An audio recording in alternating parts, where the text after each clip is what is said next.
You're tuned in to a Talkin Hoopz exclusive interview. AJ, Mark Strickland, and play-by-play man for the Washington Wizards, Dave Johnson. Dave, how's it going? Well, we're here in Indiana, and we're going to keep going until the music stops. It's not a good situation to be down 3-1, but this is a Wizards team that was 22-19 on the road in the regular season, and in the postseason so far is 4-1 on the road. So it's not a team that doesn't. It's a team that doesn't lack confidence. Yeah. Now they like you said, they had a solid regular season, pretty much blew past the Bulls in the first round. Now find themselves down 3-1 against Indiana. What is different about this series? Where are they struggling right now? Well, they've struggled to make shots at key times, and the offense is bogged down. They've struggled to get pace in their offense.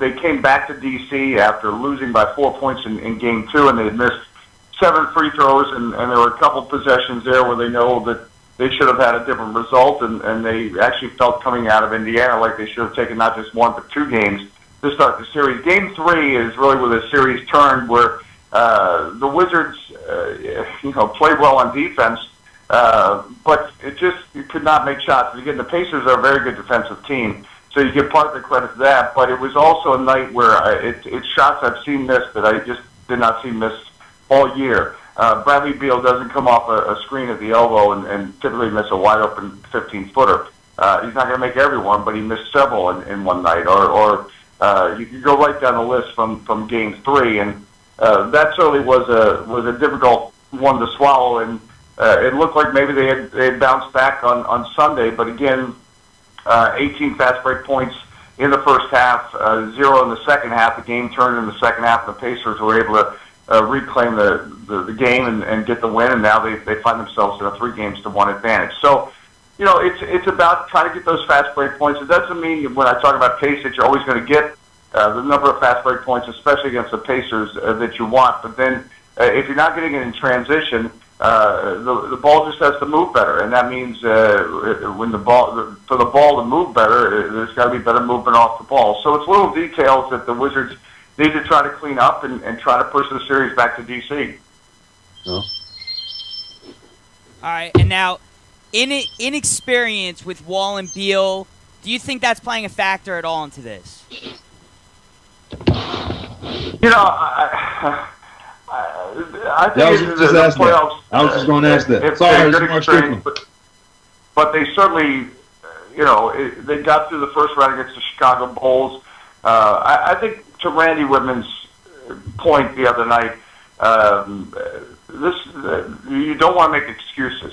I think the Wizards are going up against a higher seeded team. I think that's more of an issue than playoff inexperience. They weren't asking about playoff inexperience after Game 1 in Indiana when Bradley Beal was making shots with Paul George draped on him. It's one of those things that I don't. It's not like this team doesn't know how to succeed and win in the playoffs. It's had it. When you compile a 4-1 record on the road in the postseason, that I don't think you can then make a strong claim that they're struggling with playoff inexperience. It's supposed to be, there's a rumor going around, it's supposed to be hard to win on the road in the playoffs. So I think then if you're using a cop-out if you say, well, it's an inexperienced playoff team. The playoffs are different. There's no question about that. But I don't think it's why they've lost games. Yeah, this is Mark Strickland. Hey, how we doing? How you doing?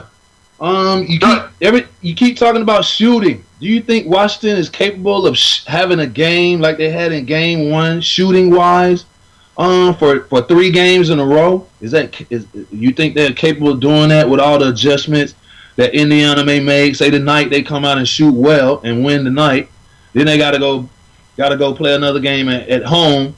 But do you think they're capable of shooting well or shooting well enough to win 3 games in a row? I know that's kind of stretching it, but I mean that's what they have to do pretty much. Well, yeah, are they capable? Yes. Is it possible? History tells us, history is against them, but they're certainly more than capable. I mean, look, they wouldn't be where they are right now if they weren't, capable of finding a way to win in various ways. I mean, in some ways they've done this against the Bulls and even against the Pacers, where they were still able to beat those teams at their own game. So this is a team that is not a team that's trying to score 110 points a game necessarily, or it's not. It's a team that did in the regular season and does know how to win a dogfight and win a game with a lot of grit and determination. So, I think they're still very much.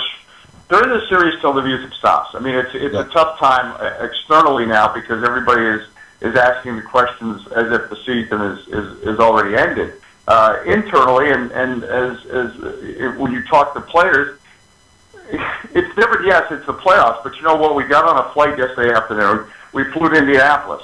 It's much like the routine that we've been doing since October in preseason, where you fly to a city and you go to another game, and so I think internally within the team, they're not thinking about 3-1. They're just thinking about, let's go out and see if we can get this thing tonight. And you want to keep the season going for as long as you can. And if you take that approach, then who knows? Suddenly you become a conversation starter about a great comebacks. And you see this. I witnessed this firsthand. I remember the first time we were in the playoffs back in 2000. First time in a while we've been in the playoffs back in 2005 when it was all neat and great, and we're in the playoffs, and all of a sudden we lose the first 2 games to Chicago, and people then, and even I felt at that point, well, this was a nice experience, can't wait till next year. And then the Wizards won 4 straight games. The reality is you don't know. None of us know. None of us know what's going to happen the next night, which is why we listen, which is why we show up. And so I don't know what's going to happen tonight. Maybe, the Pacers are 48 minutes away from holding a victory parade. Maybe we're going back to D.C. getting ready for game 6. That's why we show up. I think the point, though, is this is not a series where you say, well, you know what, the Pacers should have swept the Wizards. As Randy Whitman pointed out, 3 of the 4 games so far have been, 4 of the 5 games have really been a dogfight, and including Sunday night. So there's only 1 game where you were getting into the point in the fourth quarter you thought, all right, well, this is not going well. So that's why it'll be nice to see what happens tonight. Right. I don't want to point fingers at one guy or anything like that. I'm pulling for the Wizards. I'd like to see them. Actually, I think it'd be a great series if they advance and play the Heat.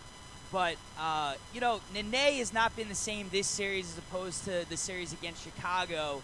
How important is he going forward right now? I feel like they're going to really need him if they want to win this series.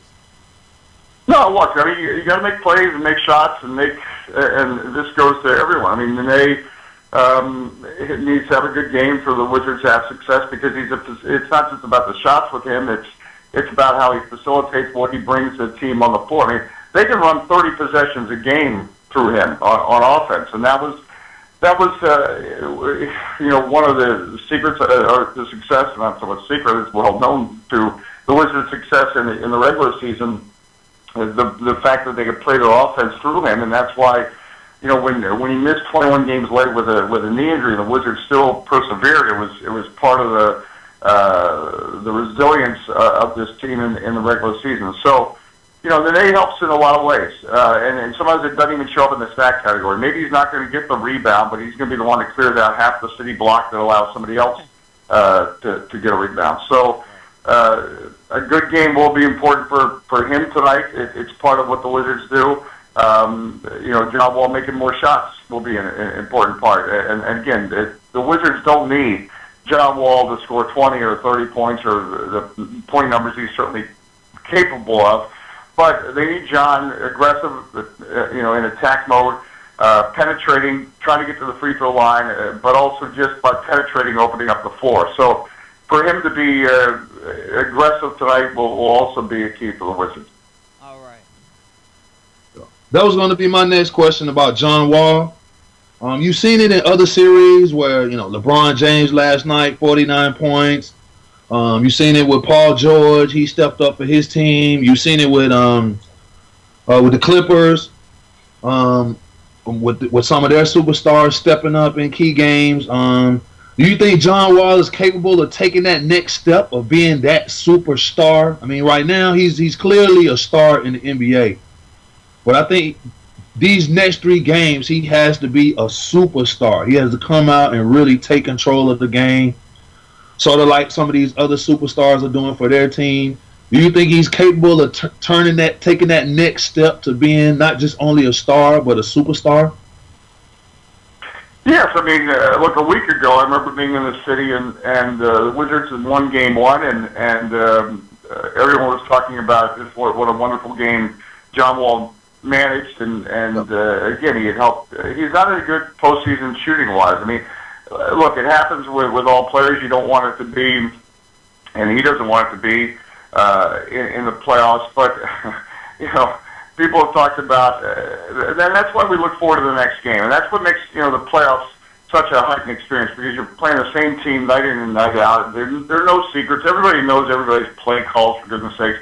But there was talk here in Indiana. Well, Roy Hibbert, we don't know what's wrong with him, and then all of a sudden he starts to come back live. Paul George not having a good playoffs, and then all of a sudden he has 28 of his 39 points in the second half on Sunday. So. John Wall, again, part of the reason why the Wizards we're still talking here on May, whatever date this is, 13th, is because of, John Wall's job managing the team. And a big part of that, he'd gone through a stretch of 5 playoff games where he only had 6 turnovers. And see, so some of those things are just as critical in the job that he plays. And that's, the missed shot's one thing from Game 4 for him, but the problem is he had 5 turnovers in Game 4. And he knows what he has to do and how he has to do it, and he's done it, which is why we're still here in this situation. So, as I said, if John plays the way he is capable of playing, shown he's capable of playing in this series just a week ago, or has that kind of game, that'll obviously be helpful for the Wizards because, a big part of what the Wizards do starts with him on both ends of the floor, quite frankly. Okay. All right, Dave, I'm going to leave you with these last 2 questions. I know you got to get to shoot around. Who has been the biggest surprise for you to watch this season? And also this summer, where do you think this team is going to need to improve? Yeah, I'm sorry, I didn't hear the question. The question is, who has been the biggest surprise of the Wizards team this season in your eyes? And where do you think this team is going to need to improve this summer? Well, the only part of that question I caught was the biggest. I think you're asking the biggest surprise. Yeah. This season, if that's what you're asking. Yeah. Yes. Yeah. I mean, I don't know. There have been a lot of storylines with the Wizards this year.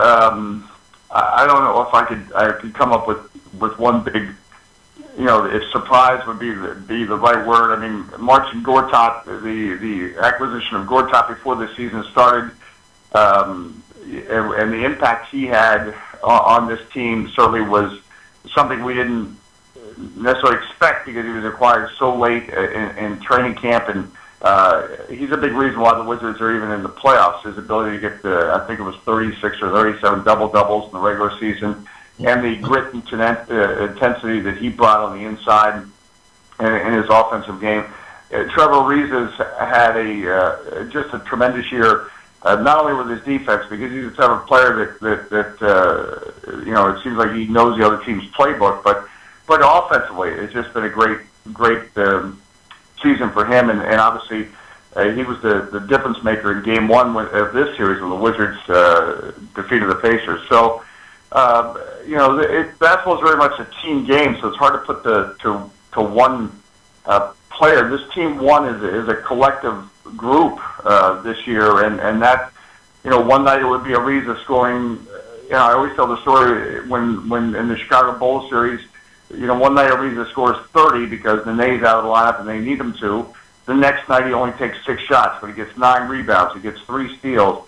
That's how you become a winning basketball team. Is guys are not worried about well, how many points do they get tonight, or that type of thing. But they're worried about did they win, and that's why this team has had success. All right, and the last part of this question, where do you think the team needs to improve this summer to make them a legit contender? Well, I think they still, you'd like to get some more scoring help as well. I mean, this is a team that, and that that's a big question where that'll come from, or how that'll come from.